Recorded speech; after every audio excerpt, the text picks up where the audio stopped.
I'm Dave, and I want to welcome you to Travel, What to Know Before You Go. My wife, Kim, and I are travel agents, and we get a variety of questions about different things related to travel. And so to try to help people travel better, we are putting together a series of videos, some with pictures, some just audio, but videos that can help you improve your travel experience. So there'll be a variety of things that we go through as we talk about these. The first one today is going to be about documents. What documents do you need? Future episodes will be, should you book it yourself or use a travel agent? Do you need insurance? What about money? Will my phone work? How do you stay healthy when you're traveling? How do you stay safe?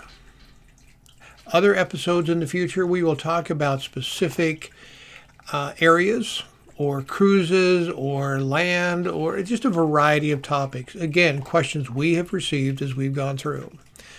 So let's go ahead and get started. Travel, what to know before you go, documents. Now, this has been a conversation for many years, and it's finally going to come to pass. You will need something called a Real ID. Now, Real IDs are going to have a star on them. We're based out of Idaho. We live in Idaho, so I'm using an Idaho driver's license, but there will be some kind of a star on a Real ID regardless of what state you're from. Now, you will need that Real ID starting May 7th of this year. You're going to need it to do a variety of things. Fly commercially, to get into a federal building or a federal facility, and sometimes even into state or county facilities, you're going to need a Real ID. To get into a national laboratory, to get onto any kind of a military base, you're going to need some type of an ID that has that star on it that you see up there in the corner. Now, how do you get one? That'll vary a little bit. It depends on, again, the state you're in and what the rules are. I'm going to talk about the rules for Idaho, and they may or may not apply to your state, but more on that in just a moment. In Idaho, a star card was made available at the same places, locations that you get your driver's license, and that's probably going to be uniform across the country. The star Real ID is going to be just like your driver's license. In fact, it may be a version of your driver's license, or it may be just a totally separate ID that is a Real ID. You're just going to have to go through and see what the requirements are for your state. Now, you're going to need more documentation than you did when you went and got a driver's license. It'll vary some, but you're going to need something that proves your identity, a picture ID of some kind. That may be your current driver's license if it's not a Real ID.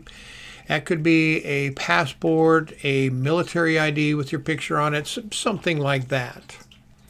You're also going to need your Social Security number. Now, if you don't have your original Social Security card, which you do need, you can get a replacement card from the Social Security Administration. You're going to need to prove residency. Well, for here, we're proving Idaho residency. And how do you do that? Well, you have a utility bill. You have something that is mailed to an address here in our state that proves you're a resident here and should have an ID based in our state. For Idaho, if you go to the link at the bottom here, this ITD, which is Idaho Transportation Department, but itd.idaho.gov/starcard/acceptable-documents.html. Now, if you're not in Idaho, your state will probably have something similar to this, some website set up that will give you a list of those documents that you need.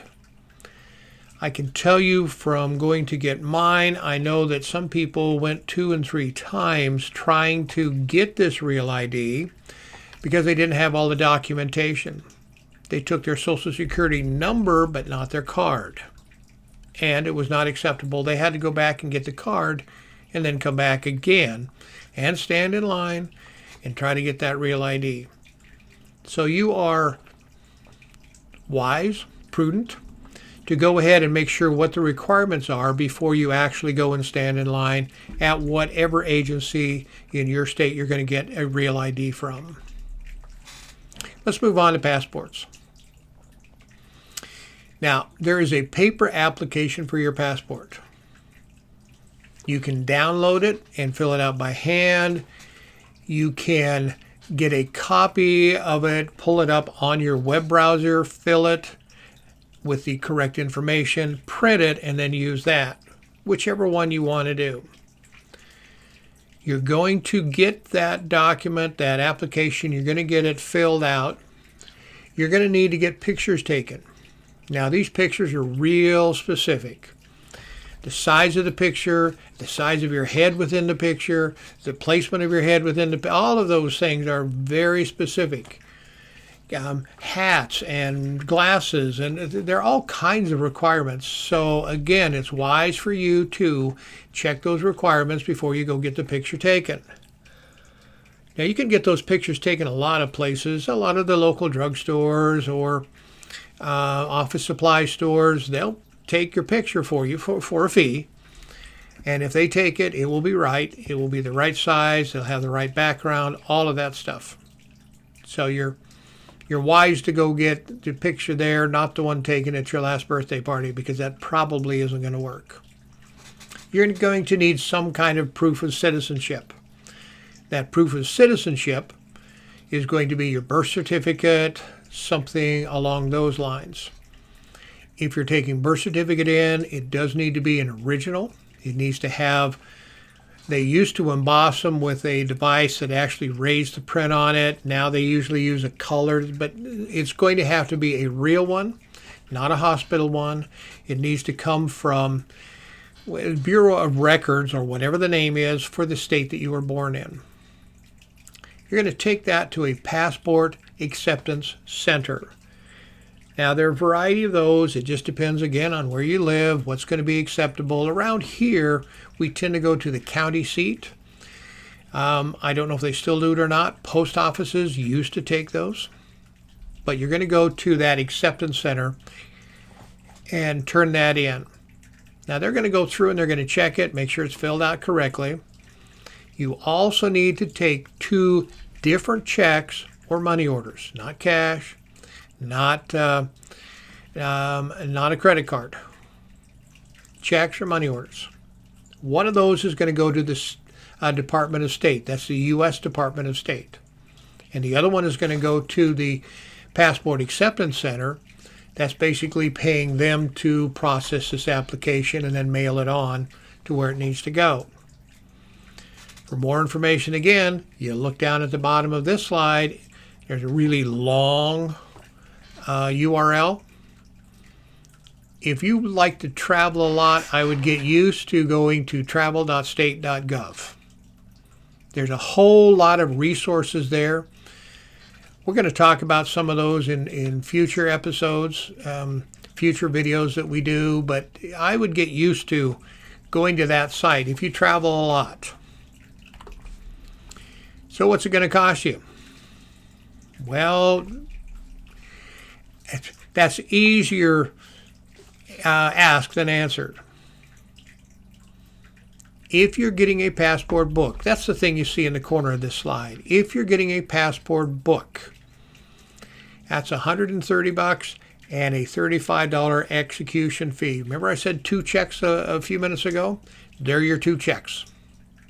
One to U.S. Department of State and one to whoever's processing this thing for you and sending it on.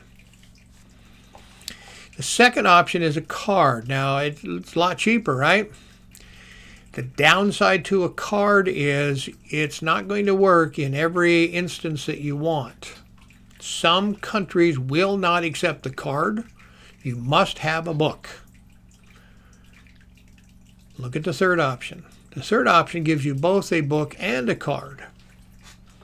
If you don't mind the extra, this might be the way you want to go.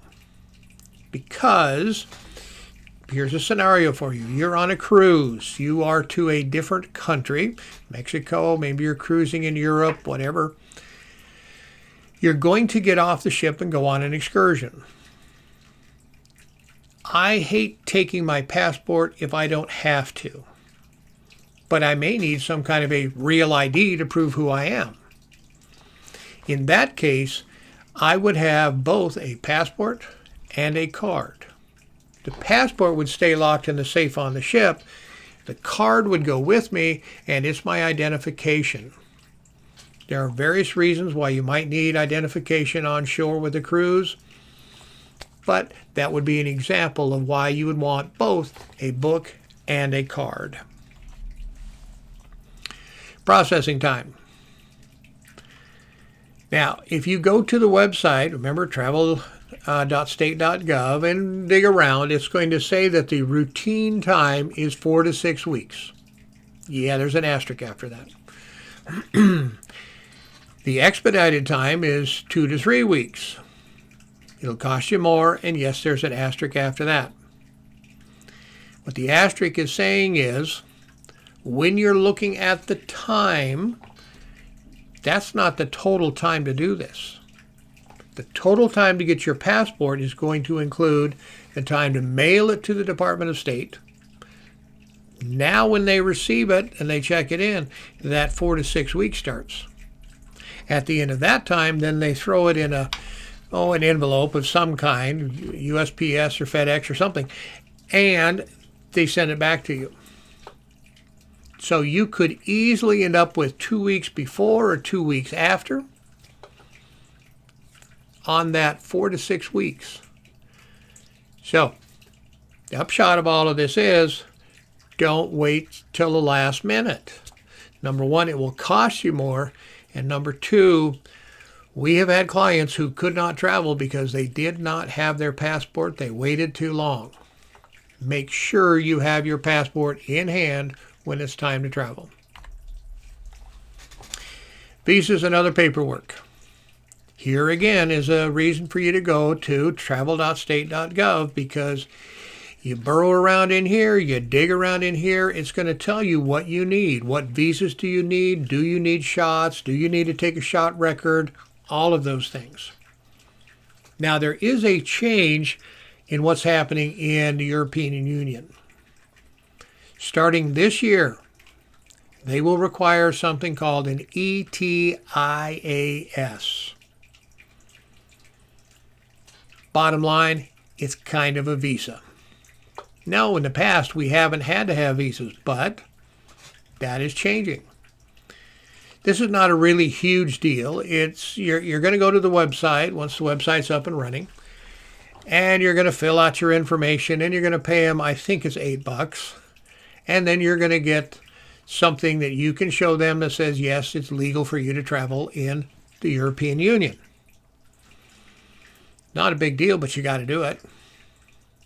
Now, is this truly a visa? Not exactly, but it is close. And so we might go ahead and just call it a visa. If you're planning a cruise or a trip to the European Union countries, and you can see them here in green, you really need to be aware of, be up on the ETIAS requirements for those countries. And it may be different from country to country. If you look at the image here, that's not required for the United Kingdom, but it is for France and Germany, etc., etc. Go to travel.state.gov. Check out all of the countries you want to go to. TSA Pre. If you are flying a lot, we recommend TSA Pre. It doesn't cost a lot, and generally it will get you through TSA faster.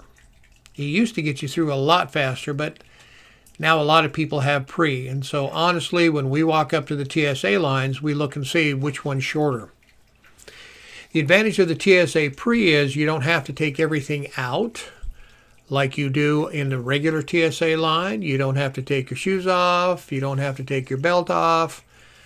So even if the TSA pre-line is a little longer, we'll still go that way because it's easier for us to get through. If you travel a lot, if you fly a lot, TSA pre is a good idea. Here's an even better idea if you're traveling internationally. It's called Global Entry. Global Entry actually does include TSA pre with it. It is a little harder to get. It is a little bit more expensive. The turnaround time on Global Entry right now is running about a year. So if you want Global Entry, I'd start right now because it may take you a long time to get it. My wife got it just before the pandemic hit. I was about 2 months later in applying, and I think it was 9 months longer from the time I applied to the time I got. It was almost 2 years before I got my Global Entry. It does include TSA pre. The nice thing about it is when you're doing this, you will walk up to a kiosk. That kiosk is going to take your picture. By the time you put your hat on, your glasses back on, you're going to hear someone say, call your name and say, come over here. And that's how long it takes you to get through passport control coming back into this country. It's well worth it. We do want to thank you for watching. If you have any questions, please reach out to me. You see my email address there on the bottom. We'd be happy to talk to you, try to answer questions that you may have, or even better, book your travel for you. Again, thanks for watching. Bye.